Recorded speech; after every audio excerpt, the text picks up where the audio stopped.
I'm going to go ahead and call this meeting to order. We have first a moment of silent prayer and private reflection.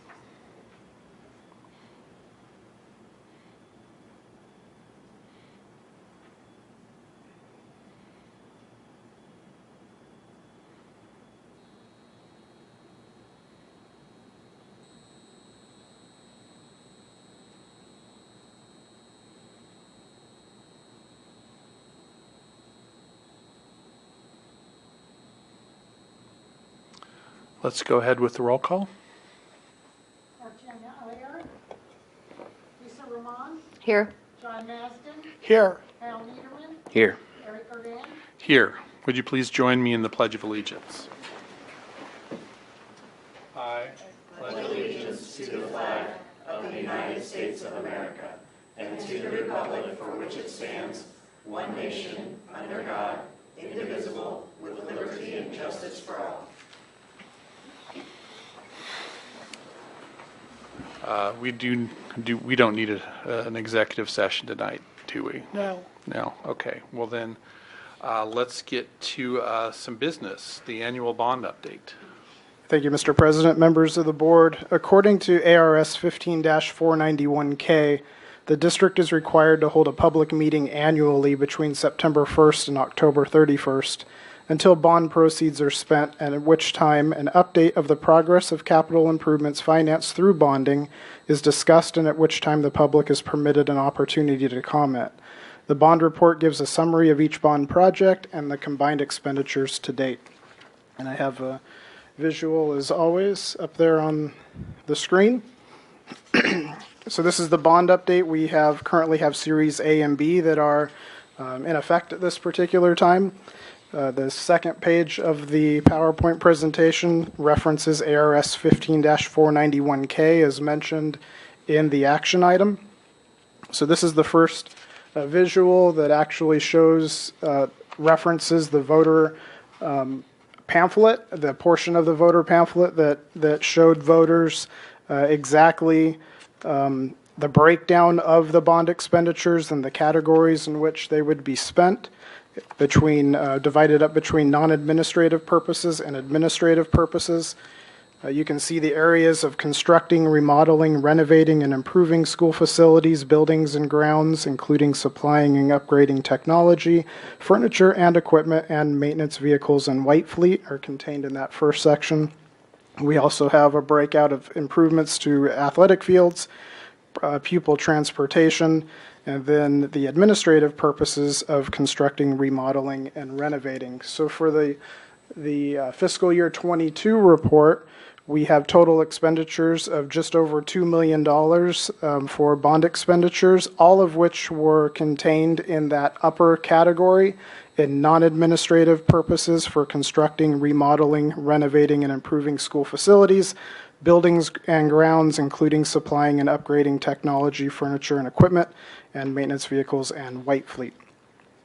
If you go to the next slide, these are the visuals that people appreciate. So the majority of the $2 million went to Jamaica Elementary School over fiscal year 22. You can see the before. Also, the before is on the right, but it's more color-coded. So the before aerial of Jamaica Elementary, you can see the big field area, which is not so much a field area in that photo, including parking lots and all of the areas around the actual campus. You can see that the after version of it, in which the facility is still finishing up construction, we're at the tail end of it, really right at this point. Our maintenance is occurring on the new field that was put in, and there before you in the photos, we still have a few mows that have to happen by the actual vendor who installed the sod. So they're still fine-tuning it and making sure that proper watering is taking place and that it is actually taking root, which it is doing a nice job at that. So you can see the visuals there, mostly all land improvements. I do have a few closer up photos in certain areas that I can show you at another time as well. You can see that the playground area there on the left-hand side, we did replace playground surfaces. They have 2 playgrounds at that facility. We did that to both locations.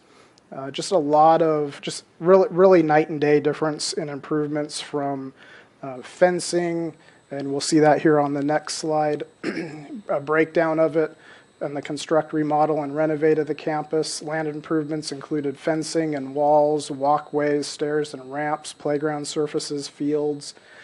We resurfaced the drives that went around the perimeter of the building. We completely tore out and reinstalled the lower parking lot, which had cracks in it that were well beyond trying to patch them and repair them. So major renovations at that campus.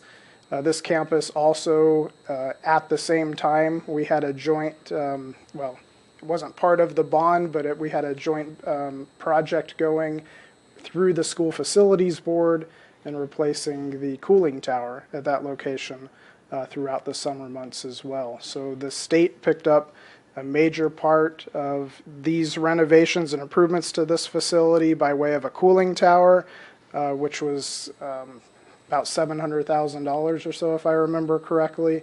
And then these renovations, which are right around $2 million for this facility when it's finished. The next slide, another portion, just under $500,000 of the $2 million that was spent went by way of technology. A lot of projectors and monitors, laptops, desktops, charging carts, hover cams, dock cams, you name it. We have been upgrading those, and technology only lasts for so long. And a big part of the bond was to also upgrade our technology with COVID. That kind of accelerated some things as well. So a lot of upgrades throughout the district when it comes to technology and supporting instruction in the classroom. Future projects, this is not a comprehensive list. This isn't the list. It's just some, just a little bit of information there as we get ready for Series C and our bond sale coming here in the next few weeks or so, hopefully. Land improvements will continue with Smoke Tree, Havasupai, and Nautilus elementary schools. Transportation will continue to be addressed, as we talked about before the bond actually sold and actually was approved by voters. The committee that was organized before the bond actually went in front of the voters involved a rotation of our fleet so that we would purchase roughly 3 buses per year for a 10-year period so that we could get around a more manageable rotation of fleet versus having 30 buses all at the same age at the same time, all needing to be replaced. So that was part of this project as well. Additional purchases will come before the board as stated there for transportation and all other things that require your approval. Reporting of override funds, again, this is part of the voter pamphlet. A little snippet there of the 15% M&O budget override, the 2 areas in which were highlighted that were targeted actually for the first year of the override, but we've stayed true to this for all years.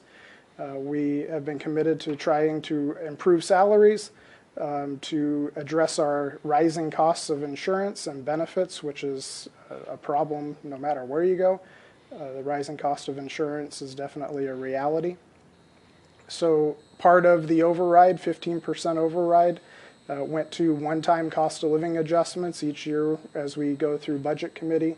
That has been something that we've been pretty consistent at over the last several years of giving these one-time cost of living adjustments so that if the override does go away, we're not embedding this within somebody's base salary and they're expecting it every 2 weeks. So it's another way of addressing salaries and trying to help with retention without the effects of should the override not renew again, that it's not as difficult to adjust to that going away.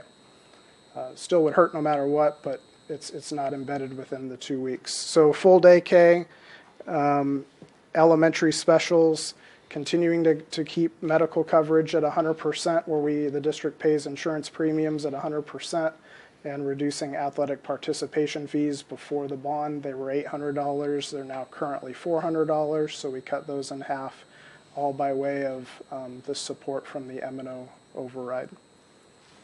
Any questions?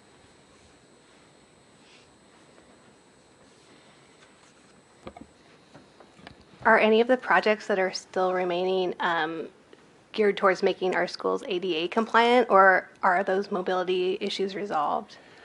So the projects yet to be completed all will address that. So all the projects that we've had to date have been renovated and designed and engineered with ADA compliance, including our playgrounds. So that's something that is even highlighted there at Jamaica. The rubberized surfaces that we put down are ADA compliant versus the pea gravel that we've had in the past that was not. So every improvement that we're making, the architects involved are also making sure that we are ADA compliant as we do the renovations. And then my only other question is, does the remaining bond balance, do we believe that that'll be sufficient to cover the costs of these renovations? Yes. Yes. Yeah, as long as the future sale of Series C that will come before you here in just a few minutes, as long as that continues to go as planned, there won't be a problem. Thank you. Any other discussion? I just want to thank you once again for your transparency. I think from the time the bond and the overrides were passed, it's been really something that this town needs is transparency on what's happening with that. You've done a great job, and I also know that if anybody in the public had questions, they would be welcome to contact the district office, and we would do the best to answer them. Absolutely. All right, so moving on, do we have any call to the public? No, we do not. Okay. Spotlights and recognition. Superintendent, Crayola Creativity Ambassador.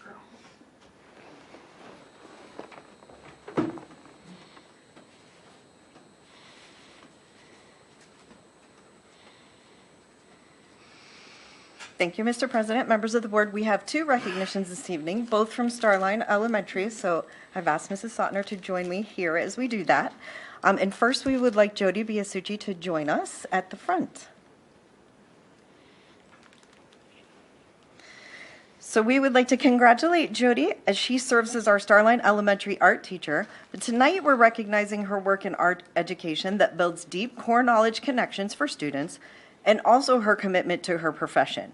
We're celebrating her new roles where she will more broadly serve students across Arizona.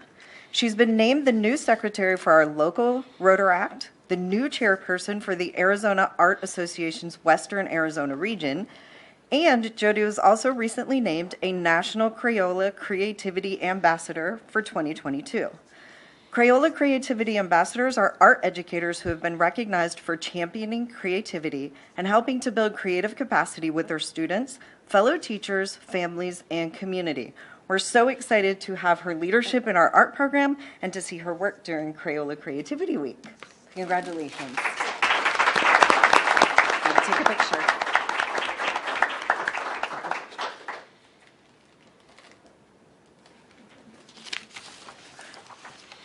And our next recognition is for Mr. Hunting, if he would join us. So Starline Elementary was so excited for Mr. Darren Hunting to join their team this year as a music teacher with decades of musical theater and professional and educational experience. This evening, we are celebrating his appointment to the Community Choir Director role and his commitment to connecting our Starline students with Lake Havasu City in monthly community performances called Stars Under the Bridge. Our board members do have a list of all those performances, and we will certainly post them in our meeting minutes. We are super excited about that. And we want to thank you, Mr. Hunting, for taking strides to make the musical programming here world-class for our students and school.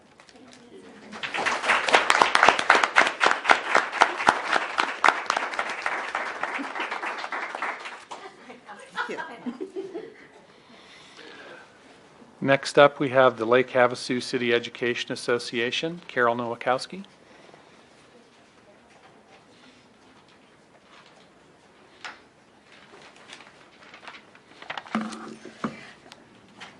Good evening, President Arond, members of the board, Superintendent Stone, and directors.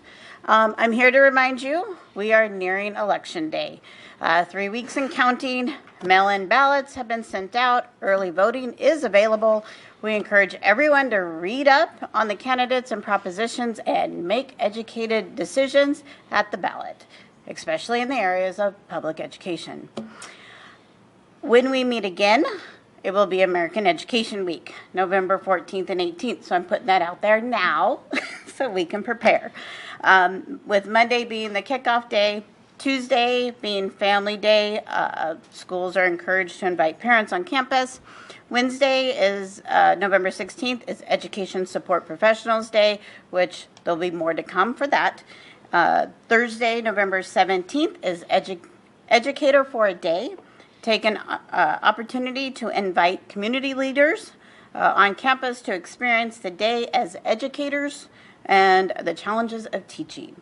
And then we finish off the week on Friday, November 18th with Substitute Educators Day.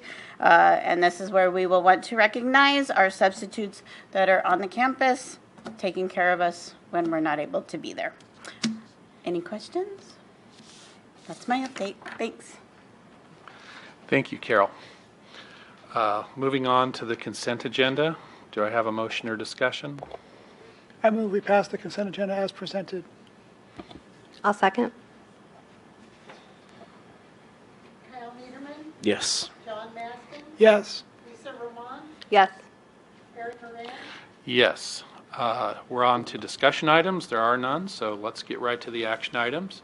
Business services, resolution authorizing the issuance and sale of school improvement bonds, Series C. Thank you, Mr. President, members of the board. In order to proceed with the sale of bonds approved by the voters in November of 2016, the district's governing board must approve a resolution authorizing the issuance and sale of school improvement bonds of the district at an amount not to exceed $18 million and adopt certain post-issuance continuing disclosure procedures. This item has been reviewed by bond counsel, and with us this evening, I have Mike LaValle from Stiefel, and Jim Giel from Gus Rosenfeld, also other members of the team. So they have a very short, high-level presentation. The board has copies of it in hand, so that way you don't have to stretch your neck and try to look at the big screen. And then there'll be a time if you have any questions for them as well. Good evening, Mr. President, members of the board, Dr. Stone. It's a pleasure to be back before you this evening. My name is Mike LaValle. I'm with Stiefel, and we have been your longtime underwriter for the district. I've been traveling this way since probably 1997, so quite a long time. In fact, I made my way through Kingman and Bullhead City to Lake Havasu this evening visiting clients while I'm up here, so, and then heading home this evening. So it's a whirlwind tour, but and so, as Mr. Murray mentioned, this is your final sale from your authorization, and it's not to exceed $14,150,000 in the resolution. Just want to point that out. That's all that you have left in authorization.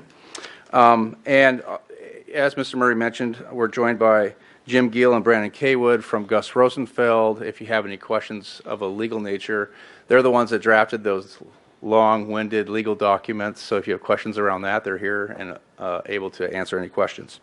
This evening, I'll just briefly touch on just a few slides and be as brief as I can.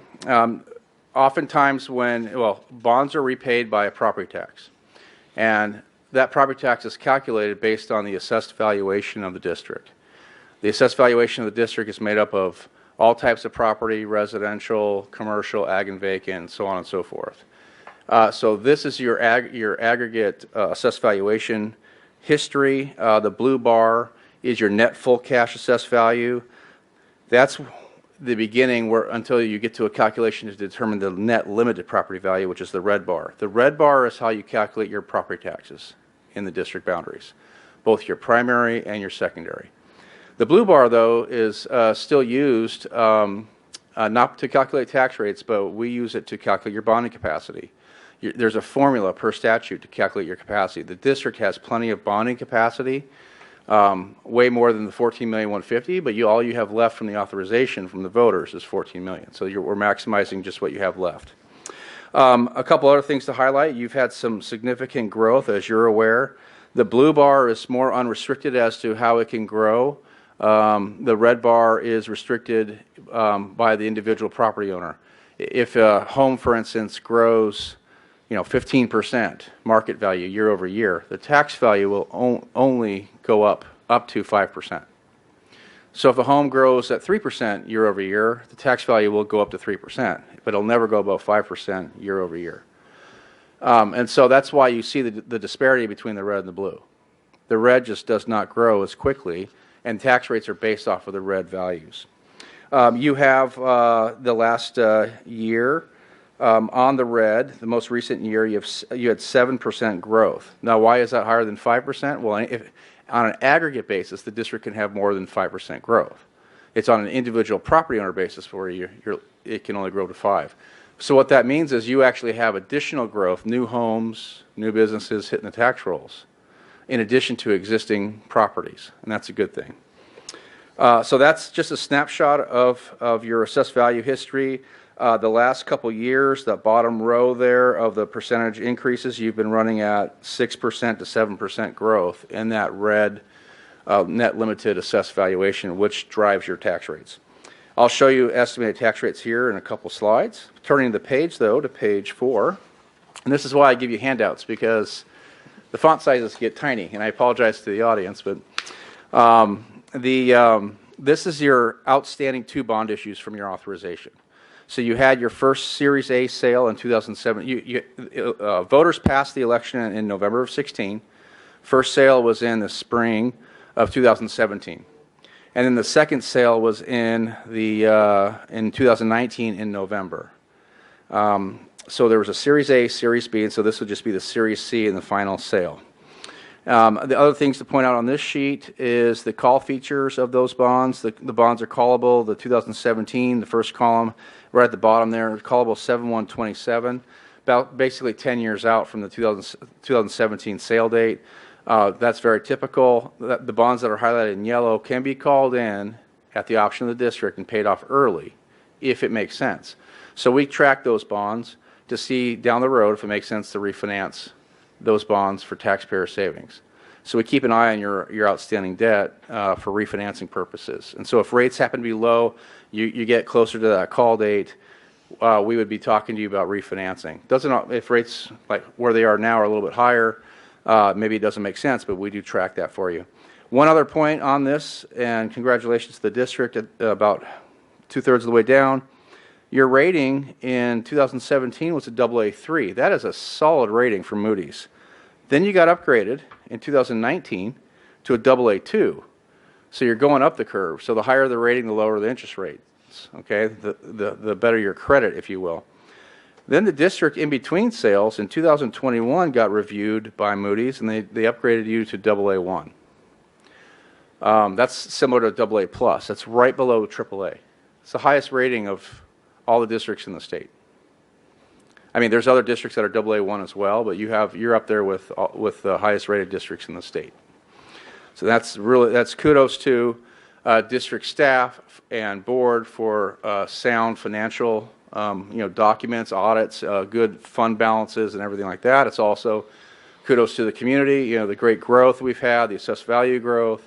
Low debt profile, all of that, a lot of things within your control, the finances, a lot of things outside of your control. Businesses coming in and going, the district doesn't have control of that, but they look at your overall your community and demographics, and so that's the rating category they assign you to.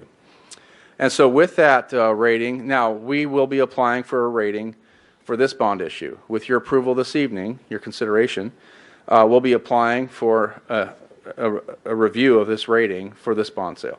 So that'll go out and it'll take a few weeks. On page 5, I'll just go through the data here for the estimated tax impact from the bond issue. Column 2 is that limited property value, that red bar that I referenced in the first page. And then we project growth in that. And so you may remember you've had some 7% and 6% growth years the last 4 or 5 years. We've just projected growth to be what we hope is conservative in column 3 of 5% for a couple years, and then we can bring it down to 3% again, and then 2% out in the long end. Again, hopefully that being conservative. We hope you outperform that. We hope that every February of the next several years you get higher than 5%. And if you get higher than our projections, the tax rate will actually be softer, lower than what we're projecting here. Okay? Column 4 and 5 is your outstanding debt. Those are the bonds you've already sold. That's your mortgage payment, if you will, principal and interest costs. That's the total debt payment in column 4. The estimated tax rate, and then we layer in this $14,150,000 sale with your permission if we go forward. We're estimating that we'll close around December 8th, so we're looking to lock in rates sometime in mid-November with a closing in early December. You'll see the principal in column 6, the estimated principal, and then the estimated interest. Again, it's still estimated at this point.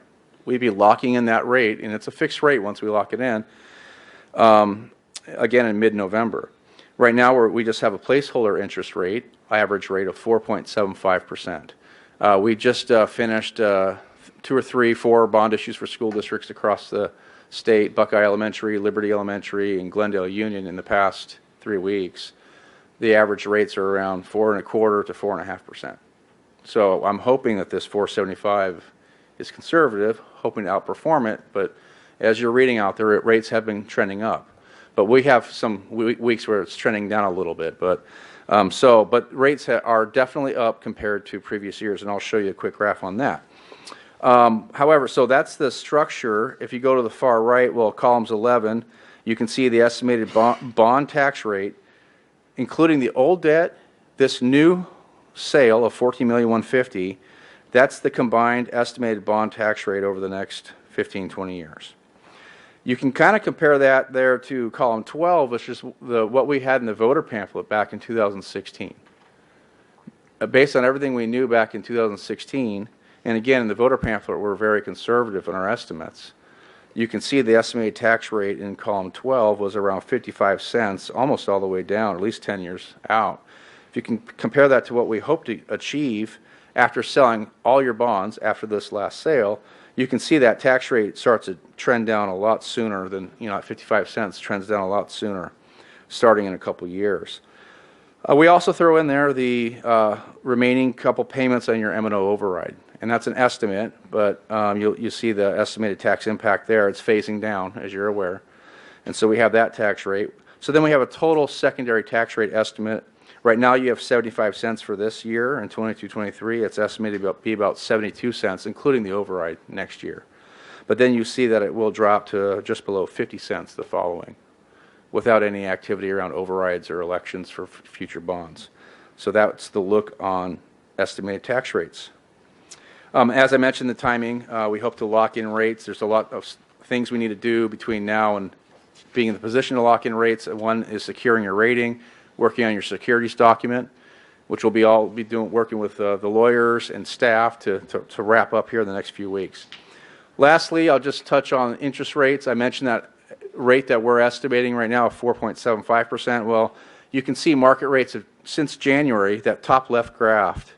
You can see rates, if you look at January 2022, rates were almost the lowest in history in this year. And then all of a sudden, they shot up.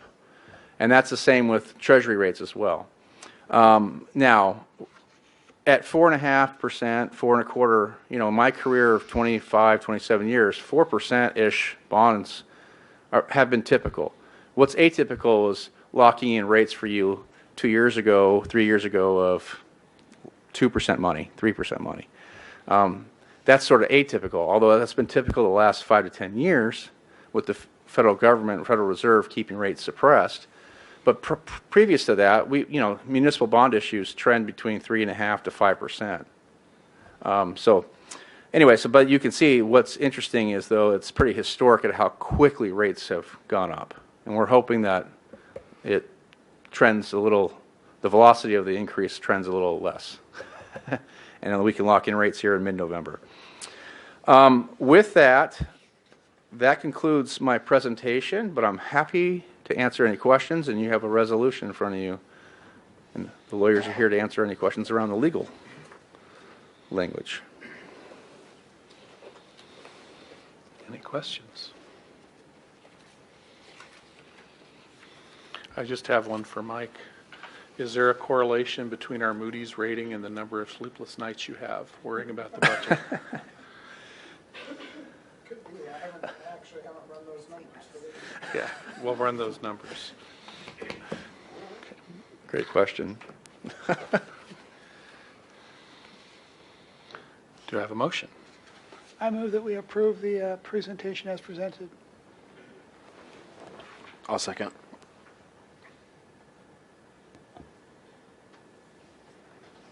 Lisa Roman, Yes. John Maston, Yes. Kyle Niederman, Yes. Eric Moran, Yes. Moving on, 6.2, Student Services, Project Impact.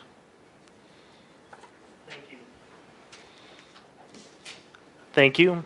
Building off of the LHUSD Tobacco Discipline Alternative Program, LHUSD leadership and community partners have identified a need for intentional interventions and services relating to substance abuse in our student populations. Discipline data demonstrates over 45 documented discipline referrals during the 22-23 academic school year involving substance violations. Probation reports 43 referrals for marijuana violations. This data shows a need for education services for our students. In partnership with the Mojave County Probation Department, Arizona Youth Partnership, Arizona Not My Kid, and the Mojave County Department of Health, Project Impact, which stands for Individuals Making Positive Alternative Choices Together, has been developed as a discipline alternative. Upon approval, Lake Havasu High School plans to assign participation in Project Impact to students as part of the disciplinary consequence for substance-related discipline. Rather than focusing on punitive measures, this is an interactive program that teaches students about the harmful effects and implications of their choices through presentations by the 4 partner groups over an 8-week period after school. There is also a parent involvement expectation.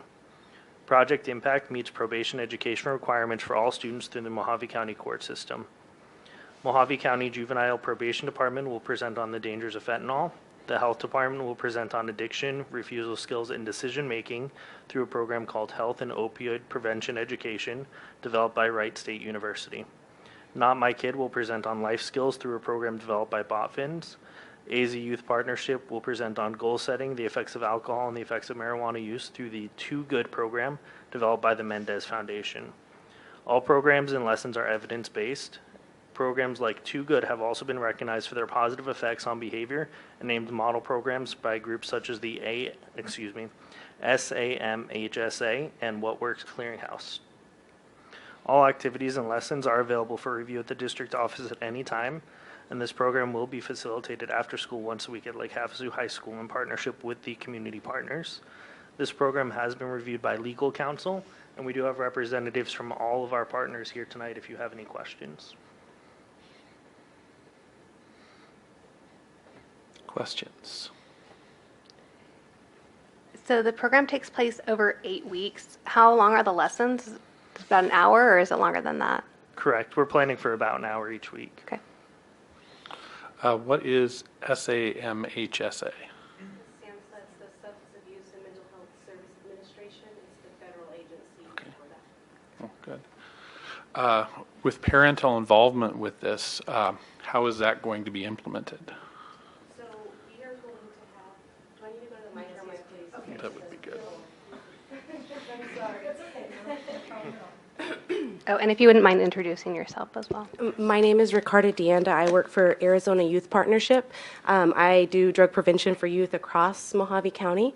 And Phil? I'm Phil Shannon. I'm the juvenile probation supervisor for Mojave County Probation for the Lake Havasu City office. So the parent night would be, we would do a fentanyl presentation. With the rising of fentanyl, we actually follow a statewide initiative that works with the high-intensity drug trafficking area and the Substance Abuse Coalition Leaders of Arizona. They put together a toolkit, and so we would be using a presentation out of that for parents and youth to attend together. And I will let Phil elaborate if I missed anything.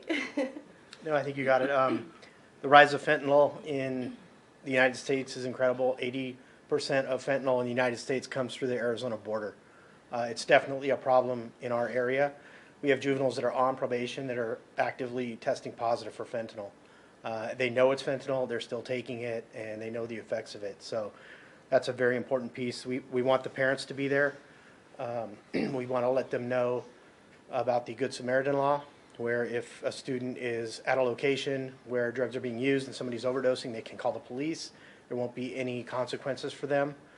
We talk about the use of naloxone to reverse an overdose, the signs of an overdose, and how to identify fentanyl and the signs of fentanyl use.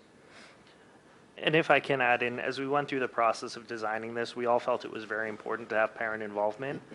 We selected this one both for the content, but also because it helps build that relationship with the probation department that we felt was important for these families. Any other questions? Thank you. Thank you. Do I have a motion? Before we go to motion, I just wanted to say, I did actually, as I was driving here, I heard a radio announcement from the chief of police, Chief Doyle, and he was talking not just about fentanyl, but also methamphetamine and how it's often now disguised as candy. So it looks like sweet tarts or something like that would be appealing to children. And so I really appreciate that you're that you're offering a program like this, because it puts the emphasis on awareness and education, and not just teaching kids like, well, you shouldn't do this because you'll get in trouble, but you shouldn't do this because of all of these types of consequences. So I really appreciate this, and I think this is a testimony to your tenacity as well, because I know you've been advocating for this program for a couple of years now, so thank you. I move we approve it as presented. I will second. John Maston, Yes. Cal Needleman, Yes. Lisa Roman, Yes. Eric Moran, Yes. 6.3, Human Resources Administrator Performance Pay Plan and Criteria for 22-23. Mr. President, members of the board, on September 11th, 2012, the Governing Board approved an alternative procedure to meet the requirements of Senate Bill 1263, ARS 15341A. With the alternative procedure, the principals, assistant principals, directors, and superintendent will receive an equal portion of a designated sum if they meet all requirements. The breakdown of the requirements will be as follows: 33% for academic gain across our sites, 33% for parent satisfaction on our annual parent survey, and 33% for professional development. The alternative procedure chosen by LHUSD has previously been approved by legal. And these are the site goals for the administrators as well.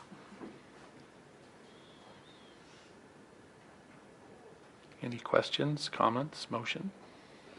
I would move we accept it as presented. I do have one question. How are we measuring the academic gain component?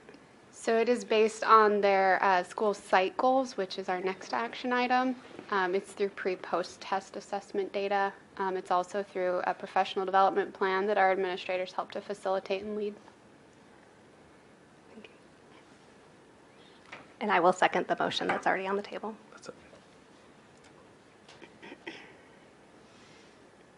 Cal Needleman, Yes. Lisa Roman, Yes. John Maston, Yes. Eric Moran, Yes. 6.4, Human Resources Performance Pay Site-Based Goals for 22-23. Lake Havasu Unified School District and its stakeholders have high expectations for our students, teachers, and administrators. Each site sets goals annually to improve student learning. These goals are submitted to and approved by the superintendent each fall, and then those goals are presented to the governing board for approval per the previously approved 301 framework. Successful attainment qualifies staff members to receive 25% of site-based goals money for each of the 4 components, which are as follows: student achievement, professional development, family engagement, and then the teacher's individual summative evaluation score. 2 of our elementary schools have chosen math as their goal, focusing on fractions and fluency, measured by pre- and post-test data to show growth or proficiency. 4 elementary schools and Thunderbolt Middle School have chosen literacy goals with a focus on fluency, comprehension, and providing text-based evidence with both fiction and nonfiction texts, using question-answer relationships and close reading as instructional strategies to promote literacy development. This will also be measured by pre-post test data. All of our elementary sites have also included PE and either art or music performance components in their plan. Our high school has chosen a goal measuring student performance on targeted objectives from the semester 1 final exams, also using pre and post test data to show growth or proficiency. Our academic coaches from student achievement and teachers on assignments from student services will participate by providing support at the sites, assisting with professional development, assessment and data analysis, and also progress monitoring for our IEPs. And our school counselors are working to provide targeted instruction to support the academic success and or social emotional development of our students to further the progress with our board-approved counseling curriculum toolbox and further the implementation of PBIS in our schools. I have the different, this is quite lengthy, but here's all the different plans.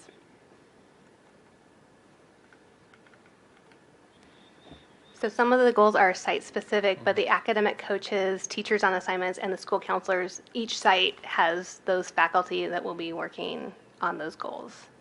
Yes, it's a collaborative effort. And that's one thing I kind of appreciate. I know when we looked at these last year, they were kind of, I would say, low-hanging fruit beforehand, and I think we as a body challenged superintendent to have the sites kind of make them a little bit more rigorous and also a little bit more personal, a little bit more fitting what they're doing at the school. I really appreciate the work that went into these and the meetings that went into these, because I think in looking through the goals, they are, I think, much more rigorous, much more appropriate than the previous ones, and just good work all around to those of you who were involved in these committees. I'll move to approve 6.4. I'll second that. Lisa Roman, Yes. John Maston, Yes. Kyle Niederman, Yes. Eric Duran, Yes. 6.5, business services, vouchers, student activity funds, auxiliary funds. Thank you, Mr. President. Members of the board, approval for vouchers, September of 2022, student activity funds for September of 22, and auxiliary funds for August of 22 are before you. Do I have a motion? I move we receive it as presented. I'll second. John Maston, Yes. Kyle Niederman, Yes. Lisa Roman, Yes. Eric Duran, Yes. That moves us to informational. Superintendent. Thank you, Mr. President, members of the board. It is National Principals Month. We want to thank all of our principals for their significant impact on the success and well-being of our students. And their leadership is the key to making that positive school climate and culture for all our staff and students. So we do things for them through the week or through the month when we have different meetings with them, but wanted to publicly thank them to our community. Also, a couple of announcements. Our K-12 Foundation is hosting the Taste of Havasu event tomorrow night at the Sarah Park Rodeo Grounds from 5 to 7. All of the proceeds support their mission of giving back to our schools. So they do provide different things to our schools. They provide a check to each of our principals at the beginning of the year. They support our STEM programs and different things for teachers as well.